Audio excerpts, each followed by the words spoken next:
Everyone, this is Moogalord here, and if you're a fighting game fan, then you already know that EVO 2025 was just over the weekend. Ton of hype, ton of highlights and recaps of some of the great moments within the FGC during this big event. But most importantly, developers of our favorite fighting games always has something big to announce and reveal, whether it's an update to current seasons or future seasons, or even a brand new fighting game altogether. And most importantly, I really want to talk about here is Marvel Tokon Fighting Souls, that is in collaboration with Marvel, Sony, and of course being developed by Arc System Works themselves.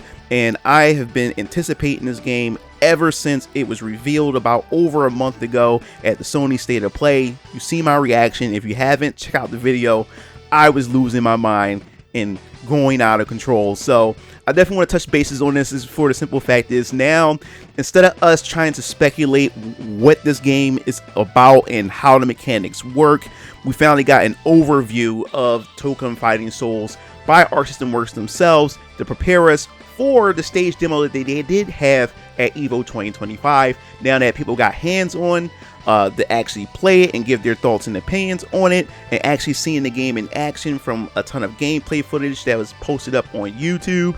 And if you wonder where all this footage is coming from, and if you're not part of the FGC, and that's because it was EVO 2025. So we're going to dive right into it. I just want to talk a little bit of, what I'm excited about when it comes to Tokon Fighting Souls, and also some things that I'm just a little concerned about as well. So let us dive right into this video.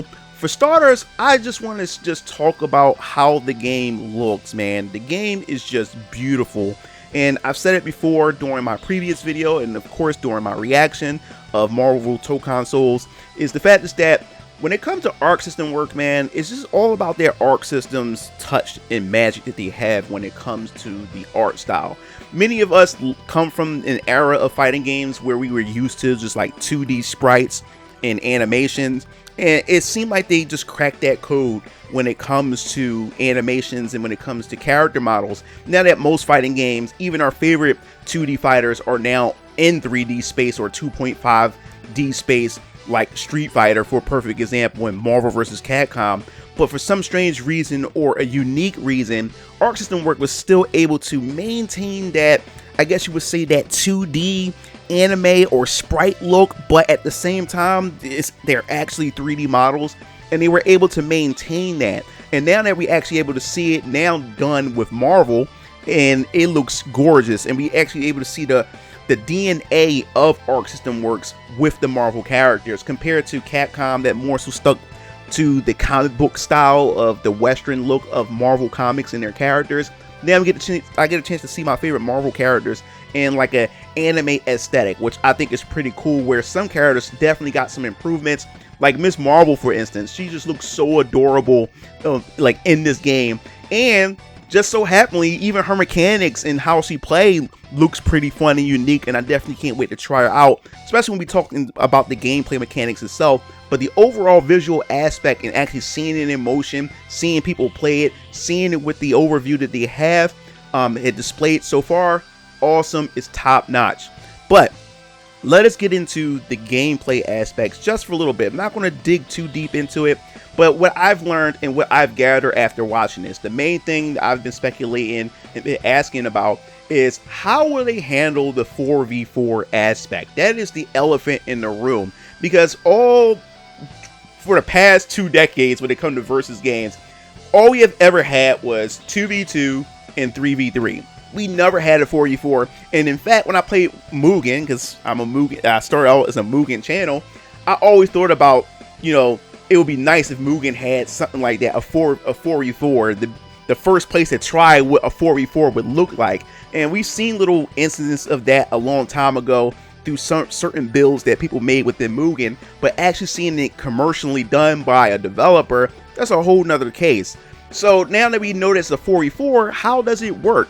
Well, the developer said earlier on that it was very vague how they explained it. It was saying that, for those who just want to, play as just one character, they can do that with one health bar and just use your characters as an assist. And that gave us the assumption that there's maybe an option where players can choose to either just control all 4 characters or just control 1 character and then use the other 3 characters as an assist. But no, after we got the heads-up display and the screenshot revealing, what the heads-up display looks like, come to find out, no, that is the default setting. Is everybody shares 1 health bar. It's a 1 health bar fighting game, tag system game. And let me just explain just a bit of it. After we have gotten the reveal that the game is actually, the 3 out of 5, it already set off some signals that this game is like a hybrid between a 1v1 fighter and a tag team game. And what do I mean by that? Well, essentially the game overall acts like a 1v1 fighter. All your party members shares 1 meter, 3 out of 5 rounds out of a typical 1v1 type fighting game. But the only difference is you can use your characters as an assist, your partners, to either extend your combos, also to increase your meter. And that's where the uniqueness comes from. This is the fact is that you don't start off as a 4v4. You actually start off as a 2v2, but you have to get your other partners to come in when certain conditions are met. And what do I mean by that? Well, if you stage transition your opponent into the next stage, your partner will say, hey, I'm here to help. Then it adds another character to the counter and also increase your health. So essentially, every character or your partner is bringing their health to support the team. So you have your standard health, then when your next member come in, it adds to your health bar, and then when the final member comes in, it adds to the health bar. So essentially, you guys are all synced in together as one. And there's 3 different ways actually to be able to get your partners. 1, as I said before, stage transition your enemies.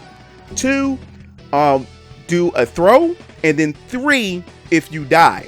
And the whole goal is to try to see how fast you can assemble your entire party. And I like how they did that mechanic, or they did that Marvel-esque type of setting where you have assemble. And I mean, that's the Avengers type of slogan, Avengers Assemble. So you're assembling your team essentially, and it's kind of like a comic book in the sense, like you have your leader, because the game is broken up into like a class system. Your leader, then you have your shooter, and you have your other 2 characters who are in the other slots. Then this would determine what kind of the assist that this character has based on what slot they're in.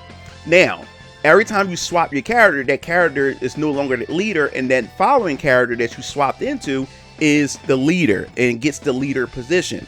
So that's how essentially that the game works. The character or your leader character is like the main character of a comic book issue, and your assisting characters are the characters that's making like a special guest appearance to help the main character in their comic, if you want to make sense of it in that sense. But the uniqueness to it to me is that this never really been done in a fighting game before, or yet alone a tag team fighting game. So it's going to be interesting to see how players adapt to it, especially when it comes to pro players, where pro players are used to having all their tools accessible right then and there. But this time your tools aren't available to you right away. Is because, one, the important part about having your team as simple as fast as possible is that you get your assist meters increased, and you also get your special meter increased as well. So that's why it's essentially important. But by the time you make it to the final round, you will have all 4 of your characters. It's just what you do during a match determines how soon you bring in your characters and have your characters join your party, which I think is pretty interesting. I can't wait to see how the meta works around that and how players get used to that. And now when I think about it, first I was a little concerned saying 1 bar, I don't know, 4 characters, I don't know, but I don't know how I feel about that. I'm so used to playing a tag game that has multiple meters, health bars and stuff like that. But if you look at it, this is a 4v4 tag, a fighting game, which is going to be pretty chaotic. But the fact is that they made it into a 3 out of 5 and made it more of a 1v1 where you can choose to pretty much use your characters as an assist, or bring them out, or just stick to 1 character. So it doesn't boggle you down trying to learn a bunch of different characters.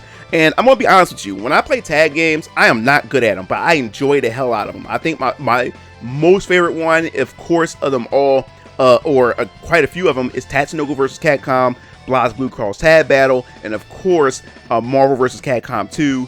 is my all-time favorite tag games of all time. I love those 3 tag games. But when it comes to tag games, I am horrible at them because I have to learn how to manage both characters. And if you add a third character, which Marvel vs. Capcom is a 3v3, there's 3 different characters I have to learn. I have to learn the fundamentals of these characters and then learn the synergy of how it works.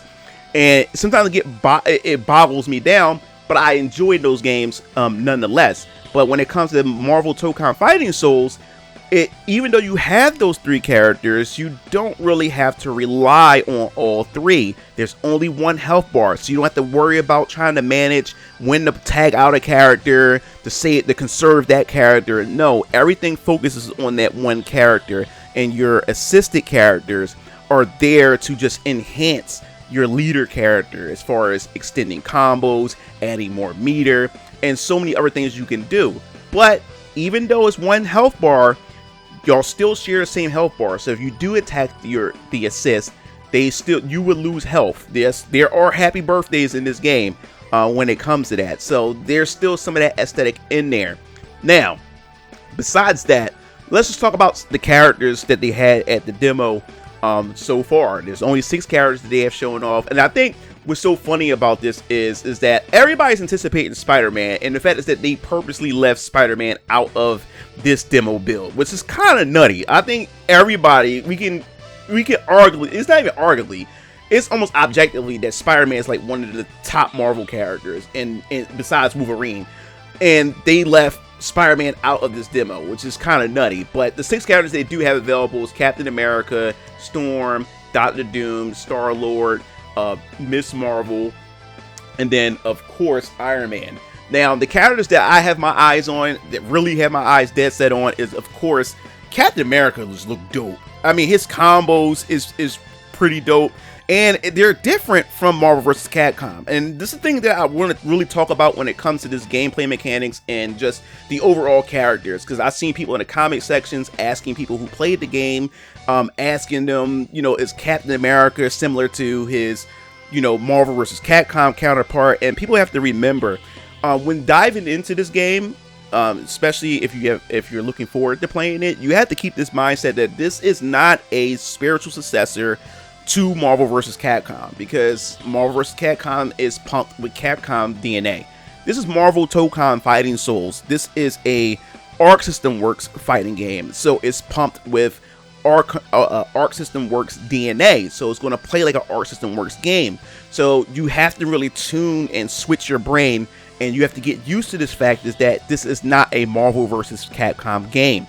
So, because if you go in with the thinking and expecting Marvel vs. Capcom, the way the game moves, the way the game feels, and how it plays, then you may even walk away disappointed because you set your expectations, and I guess the false expectations expecting a Marvel vs. Capcom game. This is not a Marvel vs. Capcom game at all. This is a Arc System Works game by heart, in its DNA coursing through his veins. So with that being said, no, from the looks of it and what people's been saying, no, Captain America is nothing like his Marvel vs. Capcom counterparts. They are totally different. Even when it comes to Storm, you can't play Storm like how you would play Storm in Marvel vs. Capcom. Totally different styles and everything. But with that being said, I'm definitely looking forward to playing Captain America. You can tell that he's pretty much like the Ryu of the game. He even has like a shuriken, something that looks really, really dope with this game as well. And there is a lot of mechanics, which we'll just talk about just a little bit in a second. But Miss Marvel is definitely a character that I really want to try, because essentially when it comes to these characters, they all have a unique button, which is every character would have. And when you press this unique button, every character does something different. For a perfect example, Miss Marvel, she can stretch her limbs, and she can carry herself across the stage, or she can pull in her enemies close to her so she can continue her combos, or she can come in as an assist to bring your opponent back to your leader character and to further extend the combos, which I think is also pretty awesome as well. And then of course you have Storm, where she can pretty much manipulate the weather in a sense. And then of course Star-Lord, he can change the elements of his gun as well. And then Captain America can uniquely throw his shield in different directions, which also I think is pretty cool. So these unique buttons has actual layers to it, so that means every character is going to be bringing something new to the table, or something different to the table. So it's not a generic button that you press, and people's characters essentially does the same thing.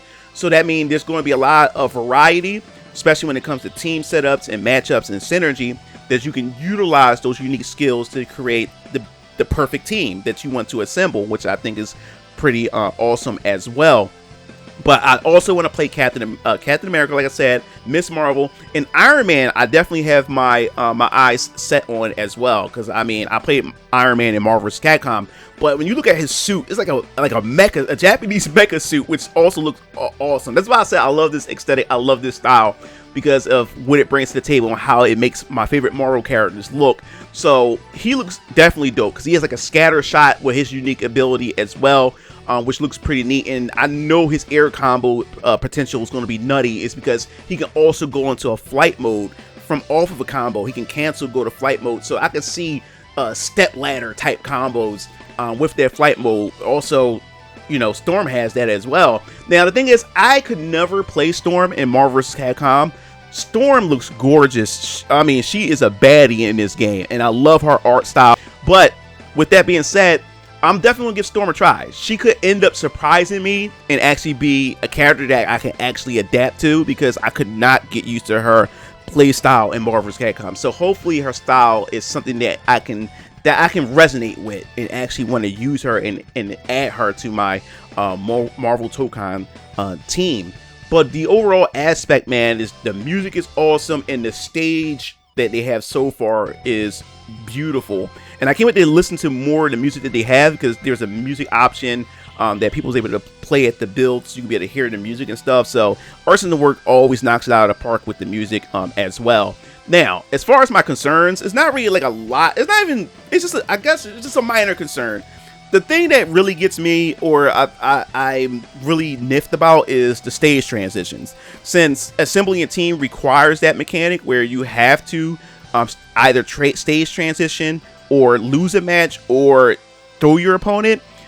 The thing about stage transitions, they were more so like criterias during a fight and during a match, and sometimes they never really occur sometimes. And when you do get those stage transition moments, they do bring hype, because they don't happen so often, except games like Dead or Alive, for instance. Dead or Alive is essential to Dead or Alive's DNA, where you use those stage transitions, because those stage transitions also help out your character in a sense. It works well, it synergizes with some of your character's combos and everything, so you strategically pick the stage based on how it will help your character. So the stage is a character all in itself. But when it comes to Marvel Tokon Fighting Souls, it's just more, to me, like a layer to where it just allows you to get more and assemble most of your team, but that's beyond that. So I can see it kind of feeling repetitive, that you just constantly, as I've seen some players constantly keep knocking each other back and forth to the same areas within a match. And to me, I think that can get kind of like tiresome after a while, kind of annoying. So as I said before, it's just the beginning, and there's still going to be plenty of more stages. So pretty much, if we do get with more stages, probably it will take some of that feel away. But constantly seeing that one stage, constantly switching back and forth, I mean, you know, I guess you could say it's a nitpick to me, but that kind of concerns me after a while, kind of seeing that so often. And then also, will the stages actually play an actual impact, you know, in the long run? You know how DOA is part of the DNA. Like, the stages does impact the flow of the match, because the environments itself that you could take advantage of. So will some of these stages, I mean, the first stage we didn't really see anything, but will future stages actually have some like environmental effects or things that actually affect the flow of the match to make it feel more like that comic book-esque type of feel? But when it comes to Marvel Tokon Souls in general, I have nothing but hypeness for it. I'm looking forward to it, and there is also a closed beta that they did announce that's coming September 5th to the 7th, which I'm hoping I'm getting into. I'll post a link in the description below so you can subscribe, so you can sign up to it for yourself for the PS5. But if I can get into it, man, I'm definitely going to be making some content to give you my thoughts and opinions on it. I haven't played fighting games in quite a while. I've been spending most of my time working with on my Venus Orion Comics with VK Chapter 2 that I've been working on, and I've been spending time playing some JRPGs as well, so I've been out of the zone for a bit for fighting games. So hopefully this may be the thing that reinvigorate my itch or my drive for fighting games once again. And or hopefully if I get into Grand Blue Fantasy versus Ryzen, which I'm hoping to pick up and make that my main fighter until we see what happens with Marvel Tokon Fighting Souls. But that pretty much wraps up this video. I definitely want to hear your thoughts in the comment sections below. What are you looking forward to when it comes to Marvel Tokon Fighting Souls? What things you think they can improve, or what things that they should add or take away? Definitely want to hear your thoughts. And also, what characters do you want to see in this, make it in this roster? I will be doing a roster video, and also I may be doing a roster stream where I sit down with you guys on live stream and I come up with my own roster for Marvel Tokon Fighting Souls. So if you like the video, hit the like button, subscribe button for more gaming content here on this channel. This is Mugen Lord signing off. I'll see you game fiends later. Peace out.